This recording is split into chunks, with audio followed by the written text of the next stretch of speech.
कि ये एक पेशेंट हैं जो हमारे पास आए थे ट्रॉमा करके, और इनको हेड इंजरी हुई थी और लेफ्ट टेम्पोरल कंट्यूशन था। उसके बाद से इनको सीजर्स आने लगे, सीजर डिसऑर्डर्स या फिट्स। बाबूजी नमस्ते। नमस्ते, कैसे हैं आप?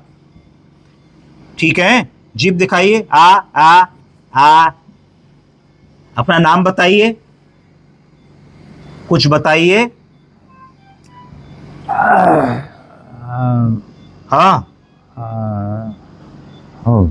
तो हम देख सकते हैं कि ये एकदम ऑल्टर्ड हैं और अभी टाइम, प्लेस एंड पर्सन के लिए ओरिएंटेड नहीं है और वर्बल कमांड्स फॉलो नहीं कर रहे हैं।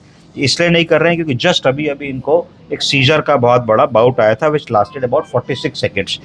तो इनको एंटी एपिलेप्टिक ड्रग चल रही है। एंटी एपिलेप्टिक ड्रग चलने के बावजूद भी इनको सीजर आया, तो इनको लेवर्सिटम 500 मिलीग्राम बीडी दे रहे थे, तो उसको भी हम लोगों ने 500 ग्राम टीडीएस किया है और क्लोबाजाम भी एक इनमें ऐड की है एज एन एंटी एपिलेप्टिक। जब भी कभी सीजर आता है या फिट्स आते हैं तो ब्रेन में सेरिब्रल एडिमा हो जाती है। सेरिब्रल एडिमा का मतलब है कि ब्रेन में सूजन आ जाती है।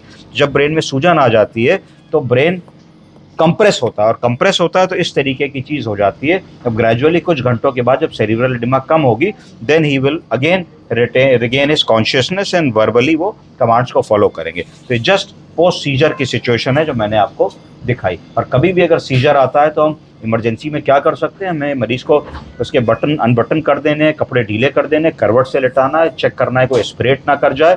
अगर हमारे पास कोई मेडाजोलेम स्प्रे है तो एक एडवाइस करना चाहिए मरीज को कि मेडाजोलेम स्प्रे रखें, उसको नाक में या मुंह में 2 पफ हम डाल देंगे तो उसकी सीजर एक्टिविटी सीज हो जाएगी और सीजर उसको नहीं आएगा तो कम आ जाएगा। दूसरा क्लोबाजैम टैबलेट को खिला देंगे तो भी सीजर रुक जाएगा। तो क्लोबाजैम कई बार नहीं खा पाता मरीज क्योंकि उसको क्लिंचिंग ऑफ द टीथ हो रही होती है और वो उस समय हम दवा खिलाने की स्थिति में नहीं होते। कभी भी कुछ मिथ है कि मुंह में चम्मच डाल दो, नहीं डालनी है। मिथ है कि मुंह में उस समय कुछ पानी डाल दो, कोई चीज़ डाल दो, रुक जाएगा seizure. No, it is wrong.